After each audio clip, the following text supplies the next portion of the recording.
Wait একটু wait করেন। আপনারা যারা আচার লাভার আছেন ঠিক আমার মতো, কিন্তু আপনারা ঘরে বসে আচার বানাতে একেবারেই ঝামেলা ফেস করেন বা ঝামেলা মনে করেন, কিন্তু আচার খেতে খুবই পছন্দ করেন, তারা কিন্তু পাঁচমিশালি আচার ঘরের এই আচারটি ট্রাই করতে পারেন। পাঁচমিশালি আচার ঘর আপনাদের জন্য নিয়ে এসেছে টক ঝাল মিষ্টি স্বাদের চেটকেয়াদের বিশেষ আচার।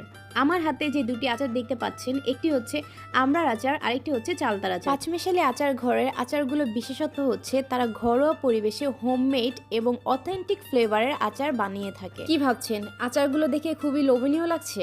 হ্যাঁ, এটাই হচ্ছে পাঁচমিশালি আচার ঘরের আচারের বিশেষত্ব। তারা কিন্তু আচারের সাথে বিশেষ কিছু উপকরণ অ্যাড করে থাকে। সেগুলো হচ্ছে সরিষার তেল, মরিচ, হলুদ, রসুন, সরিষা, পাঁচমিশালি মশলা। এছাড়া তারা আর কোনো বাড়তি কোনো মশলা এখানে অ্যাড করে না, যার কারণে তাদের আচারগুলোর মধ্যে অথেন্টিক ঘরে বানানো আচারের স্বাদ পাওয়া যায়। আমি কিন্তু আমড়া এবং চালতা দুইটা আচারই কিন্তু টেস্ট করে দেখেছিলাম। আমার কাছে খুবই ভালো লেগেছে, অসংখ্য ভালো লেগেছে, কারণ আমি কোনো ফেক রিভিউ দিব না। আমার কাছে যেটা ভালো লেগেছে ওইটাই আমি আপনাদের কাছে তুলে ধরেছি।